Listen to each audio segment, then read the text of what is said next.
You know the old adage, you have to look before you leap. Well, the same is true for driving. You have to be able to see where you're going in order to get there safely. Today, I'm going to show you the proper way to adjust your rear and side view mirrors.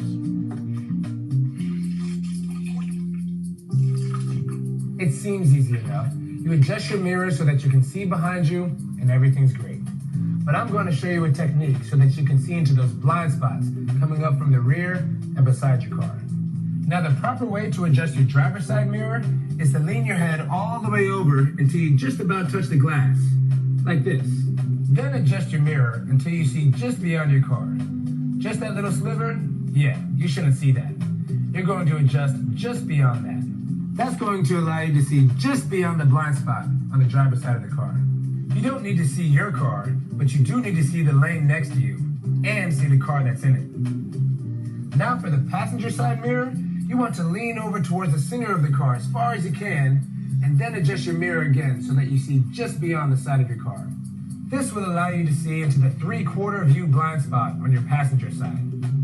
Now for the rear view mirror, that's simple. Most people do this right. Obviously for this one, you just want to adjust the mirror so that you can see right behind you. Say you're in that car there, and you want to be in this lane. What would you do? You check your side view mirror, you don't see a car there, so you pull on in. But suddenly, boom, there's a car there. Now if your mirror had been properly adjusted, this is what you would have seen. Take a moment to adjust your mirrors properly. A well-adjusted mirror could save your life. I'm Travis Tucker, reminding you to buckle up, adjust your mirrors, and drive safe.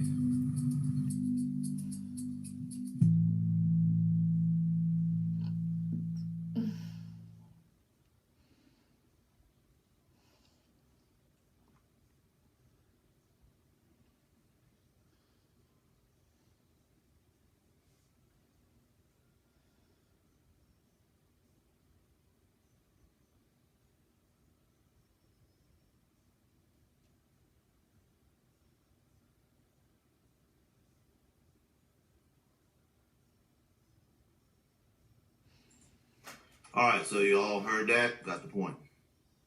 Every 12 minutes in Maryland, someone is injured in a traffic crash. Okay, every 12 minutes. Now, that car you're looking at is a minivan. That's a Ford Windstar.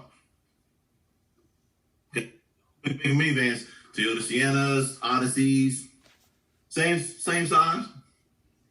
Okay. Fatal accident that was involved with. Somebody died in that car crash. Okay?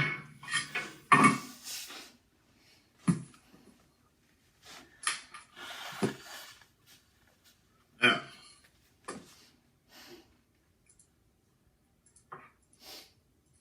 fact or fiction. I am safer if thrown clear of the car in a crash. Fact or fiction.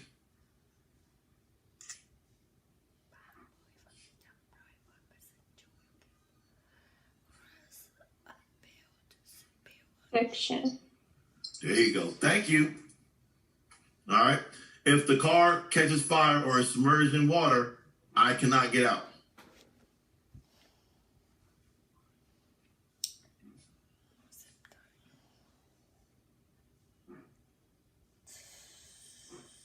What do you think, Judy? Fiction. There you go. Seatbelts hurt you in a crash more than they help you. Fiction. Fiction. Okay?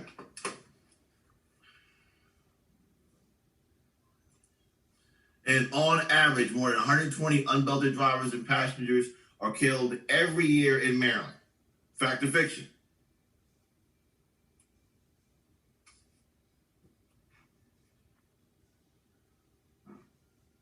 Samantha, what do you think? I think that's probably a fact. That'll be correct. All right.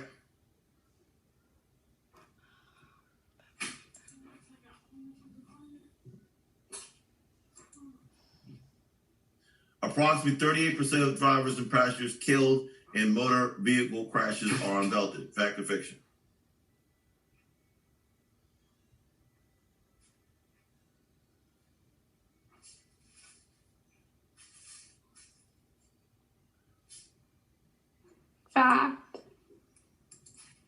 Correct.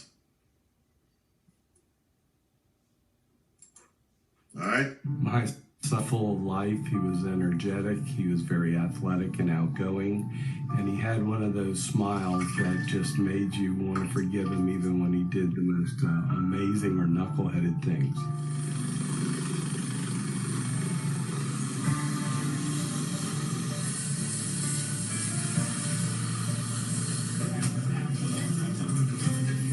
Shock Trauma is the only freestanding trauma hospital in the United States, and it provides care to more trauma victims than anyone else. I'm a director of traffic. I go out to every fatal crash scene. I see so many senseless deaths and tragedies every day on our roadways, and it's very frustrating. Well, I think that motor vehicle collisions are, to a large extent, preventable. And that's the most frustrating part of taking care of people like that. On October 20th, 2008 was just like any other day. Officers had been responding out to a serious crash. I put on my uniform and I went out to the crash scene. If you are properly restrained, it doesn't matter how you get hurt. Your injuries are less if you have your seatbelt on. Well, when I got out there, you could see all the fire rescue and police vehicles out. The roadway was blocked. There was a fleet of ambulances out there. A 17-year-old driver who had his driver's license for only 2 weeks had loaded the car with 5 kids. He lost control of the vehicle and it slammed headway into a tree. The backseat passengers, 2 girls and my son Ryan, weren't wearing their seatbelts. All the kids were seriously injured in the crash in different degrees, and my son lost his life. There's a common misconception that the backseat passenger is protected. For some reason, sometimes many people feel they don't need to wear a seatbelt, and they're absolutely wrong. If you're not restrained, you become an object. So you are launched into the dashboard, the windshield, the door, or ejected and launched into space. And so all of that greatly magnifies the effect of the injury.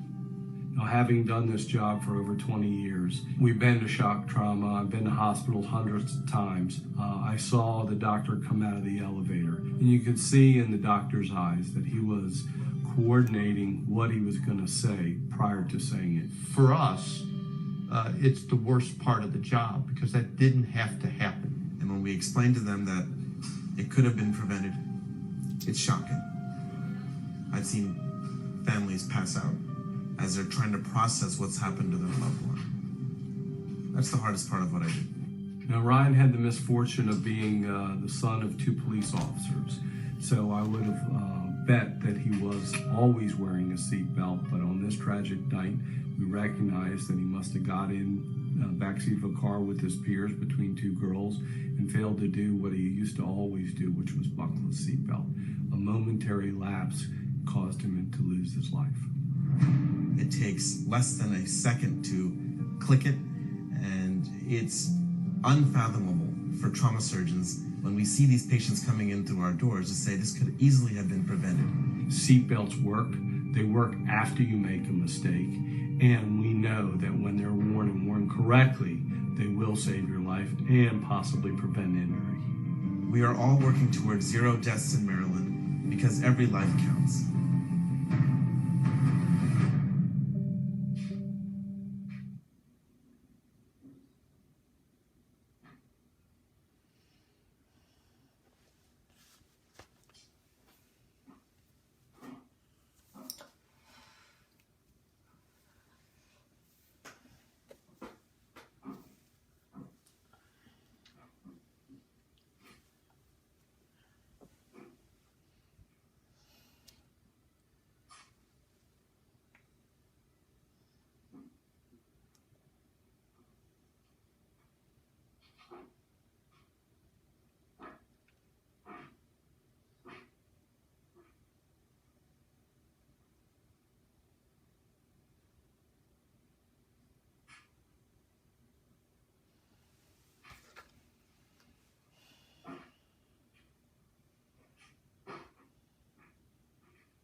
It's raining, y'all. It's raining. Somebody just tried an accident in front of my house, so I had to go take care of that. All right, so zero tolerance right there. Okay, zero tolerance. Here's the quotes there from the doctors. If you are not restrained, you become an object. You are launched into the dashboard, the windshield, the door, or ejected and launched into space, and all that greatly magnifies the effects of the injury. There's a common misconception. The backseat passenger is protected for some reason. Sometimes people may feel that they don't need to wear a seatbelt, and they're absolutely wrong. Okay?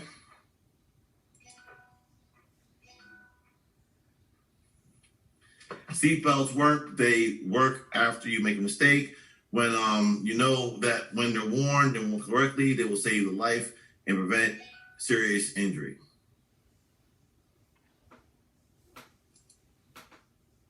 So, are you wearing your seatbelt 100% of the time?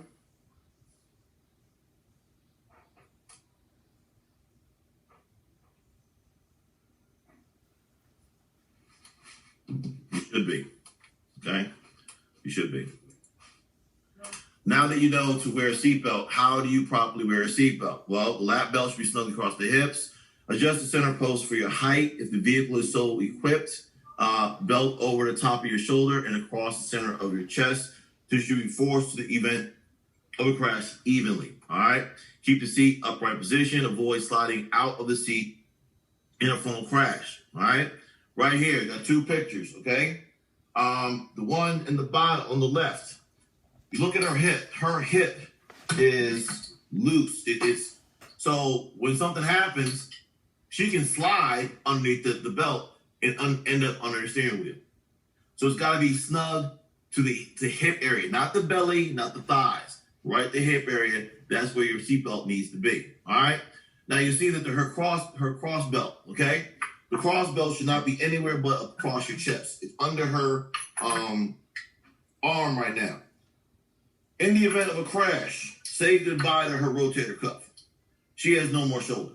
All right. That thing is going to just take it. This seatbelt locks up. Okay.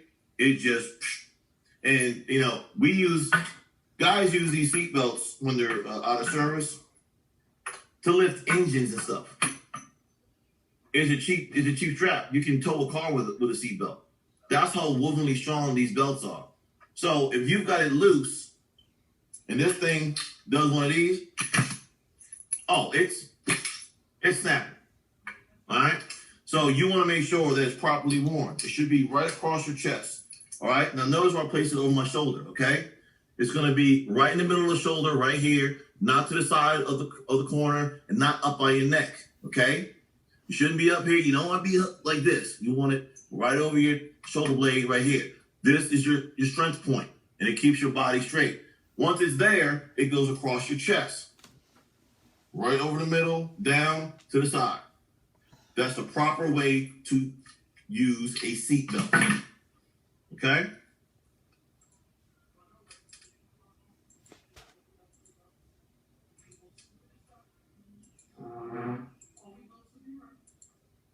Now, understand, okay, that these seatbelts, why am I got this seatbelt out? Why is it not in the car?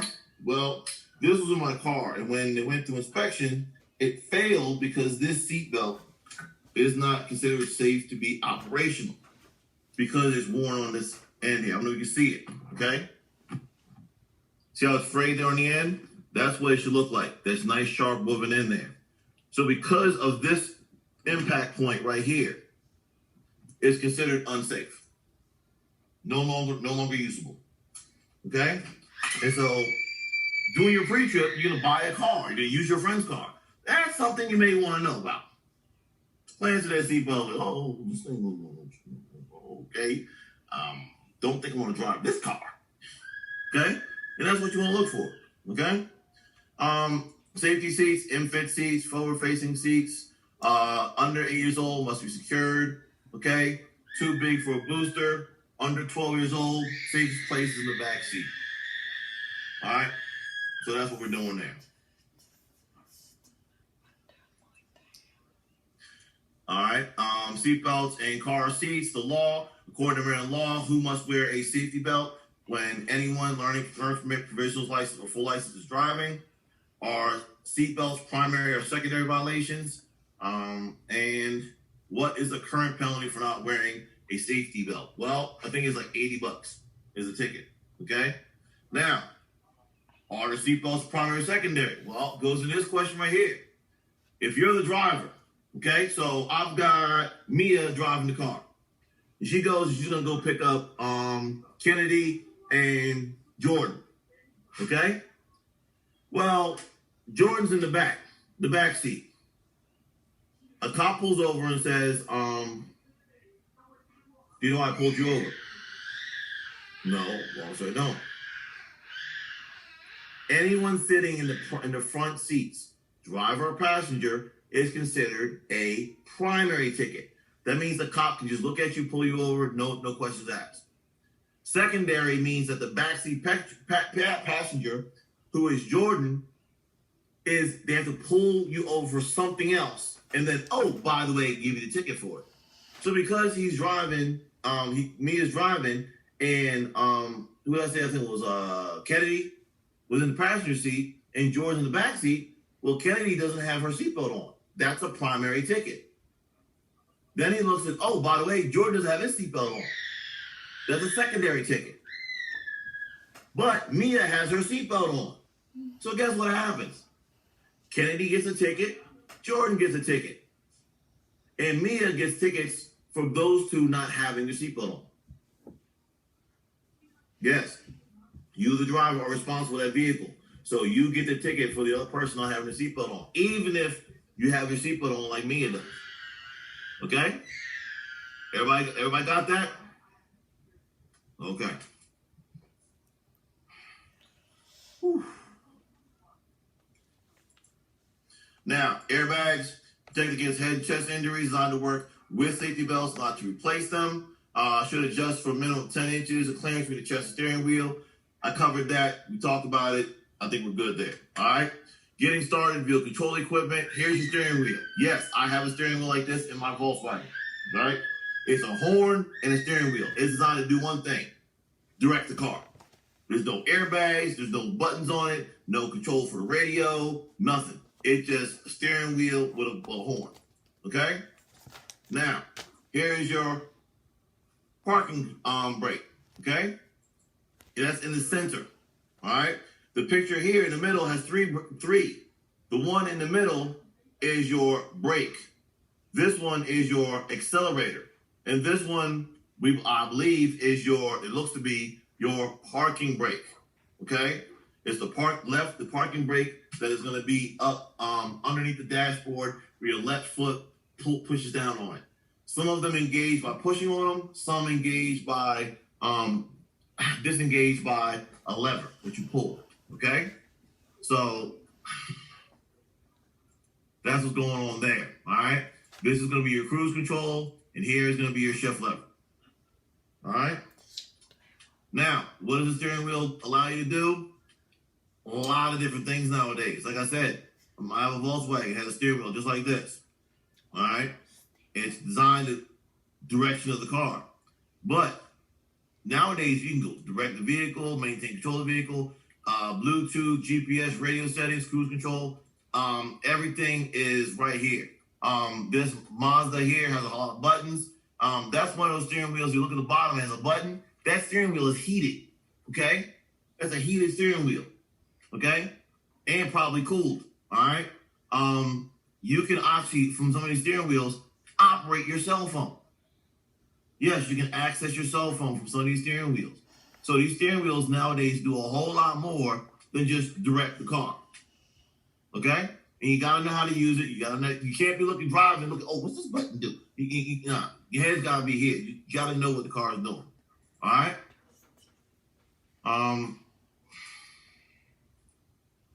Vehicle control equipment. Here's your accelerator pedal located to the right corner of the driver's side floor. It allows the driver to control the speed by the amount of pressure applied to the right foot of the accelerator pedal. All right?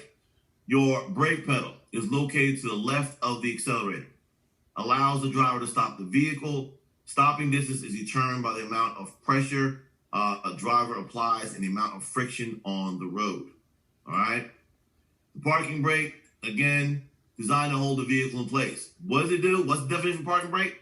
It holds the vehicle in place when parked. That's what it is. That's what it does. Okay? Nothing more.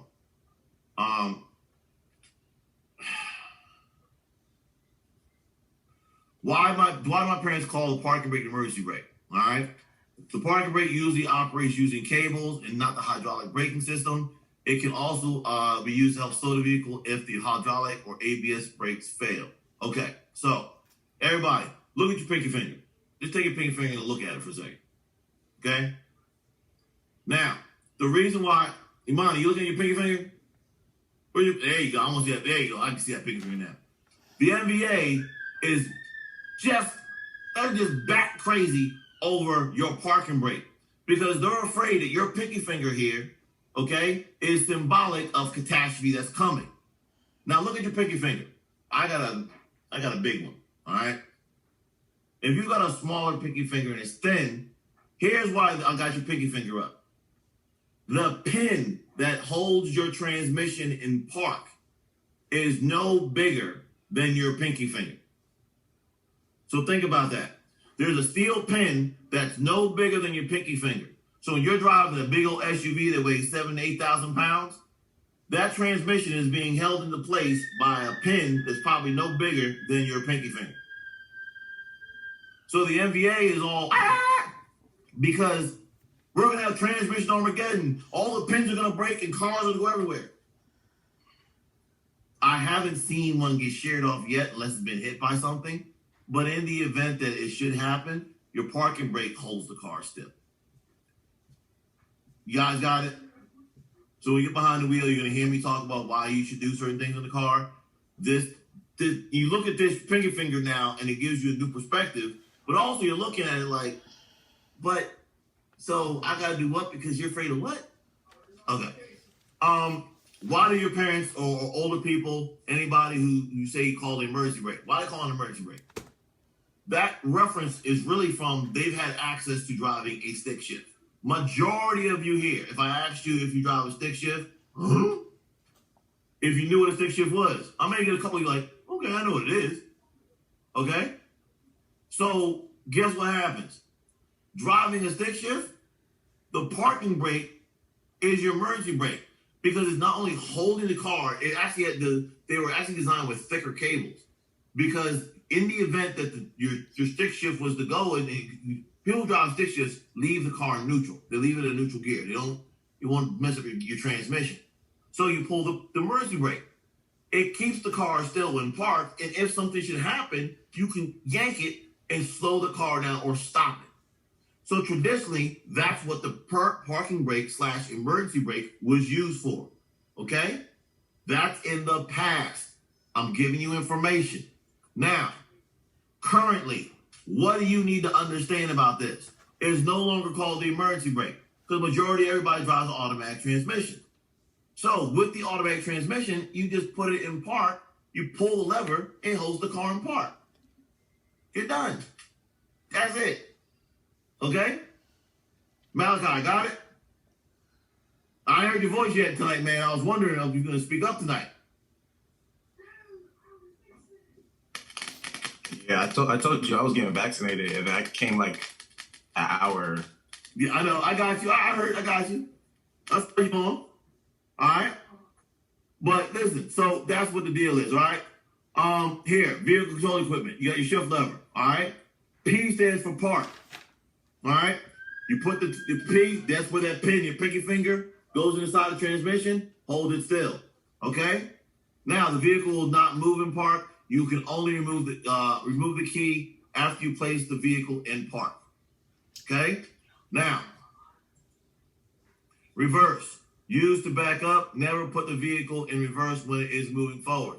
Some cars have what we call gates, they don't allow you to, but you never want to push that button and slam it. You're about to drop that transmission out that car. Okay? So R is for reverse. Stop the car and you go backwards. All right? N is for neutral. This disengages the wheels, the drivetrain. Okay, so you can no longer power the vehicle, okay, using a gear. Now you put it in neutral so you can tow the car, you can push the car in case of a breakdown of some sort, and that's why you would use neutral. All right. Drive keeps the vehicle moving forward. All right, that's what drive does. It's a forward gear. You've got 2 and 1 here. Okay.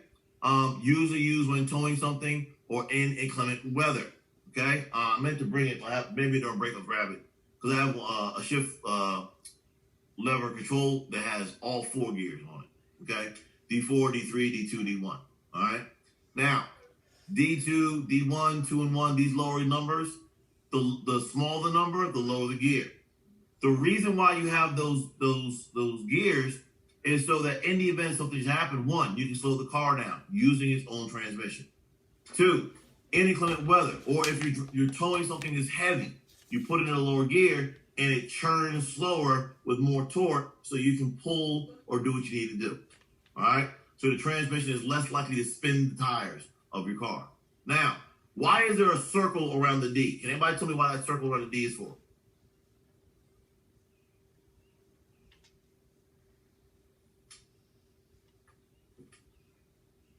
Let me go to page 2. I'm picking on somebody over here. Olivia, what do you think that circle means?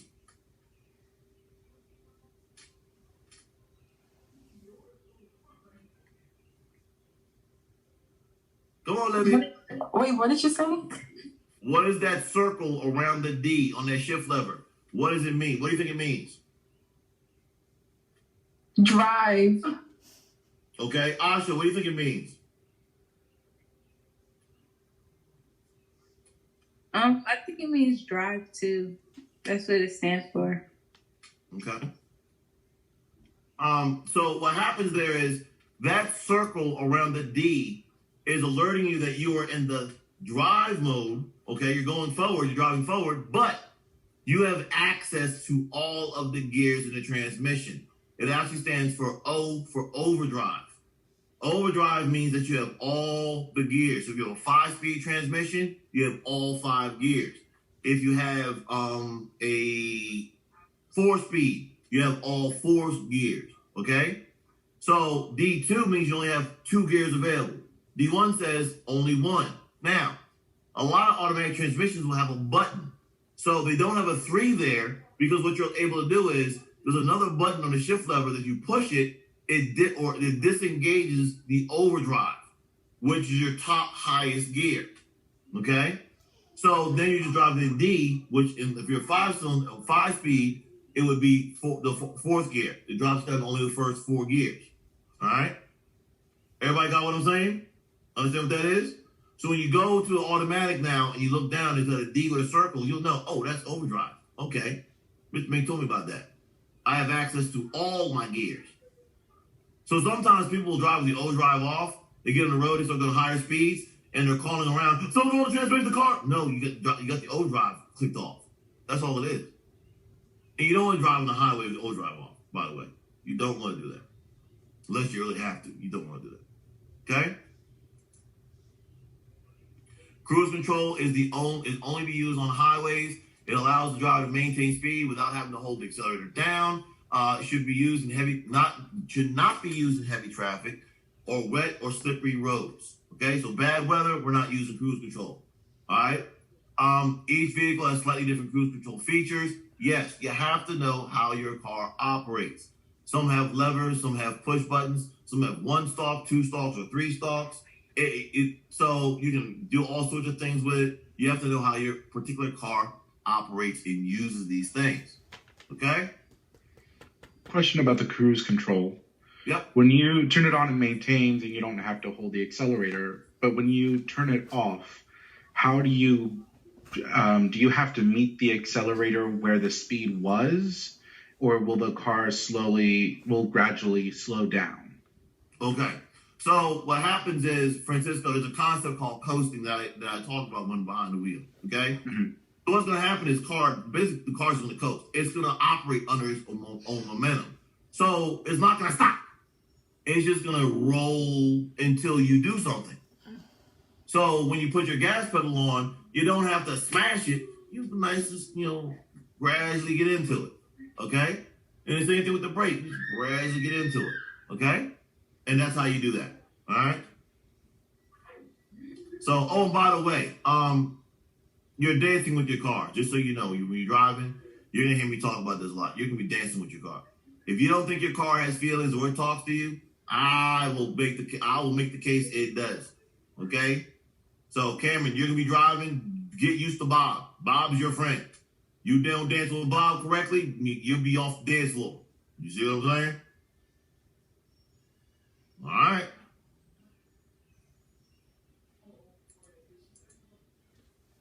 Communication devices: horn, headlight lever, headlight switch, turn signal lever, hazard flashers, windshield wipers.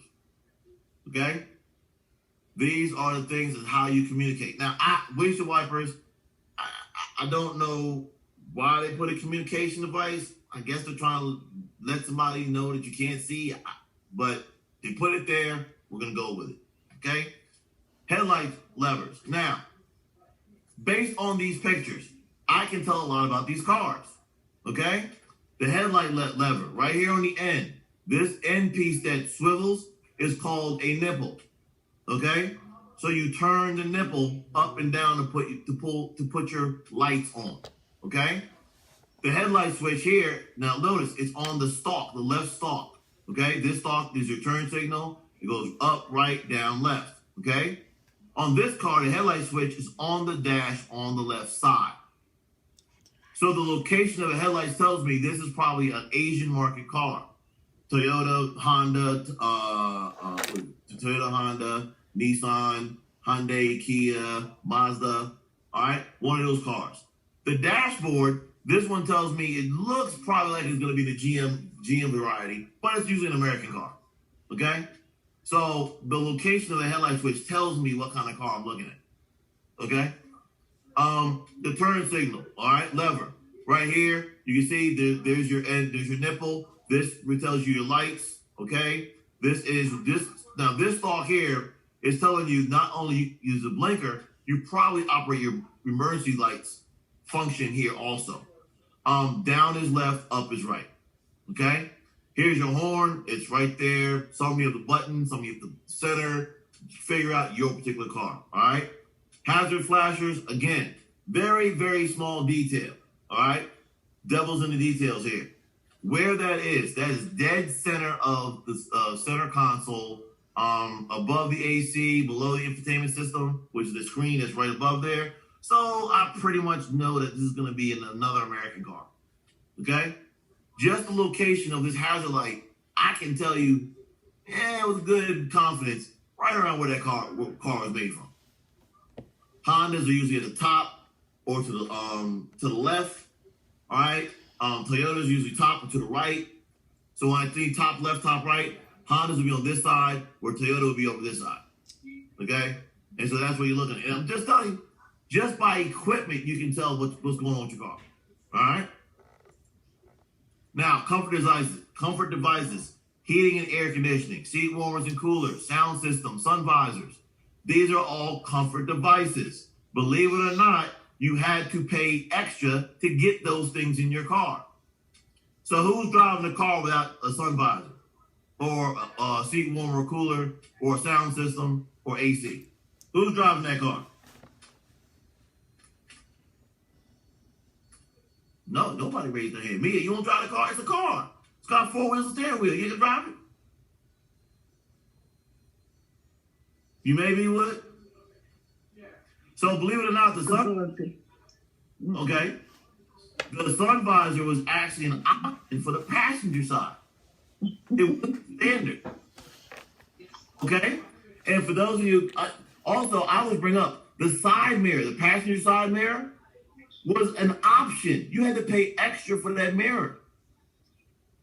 There were cars running around that didn't have the side mirrors on them because it was an option. Comfort device. You see it, Smith? You see that now? Smith is like, I ain't driving that. What are you talking about? It was an accident. That can't come like that, right, Samantha? No, these are things. Samantha, these were things you had to pay for. Okay, some of the most sought after cars right now. You look at the 60s and 70s cars, even down to the 50s. They didn't have passenger side mirrors. They didn't have AC. They didn't have heat warmers. People pay $100,000 for a car that doesn't have any of these things. The sound system was an AM, FM, and you're lucky if you had a cassette or an 8-track in it. Yeah. Okay? You don't know what that is, look it up. You can tell me about it tomorrow. All right? All right? Your instrument panel, okay? Let's go ahead. We'll break here. We'll come back at 8:10. We'll come back at 8:10, and then we'll finish off strong, all right? Okay. Oh.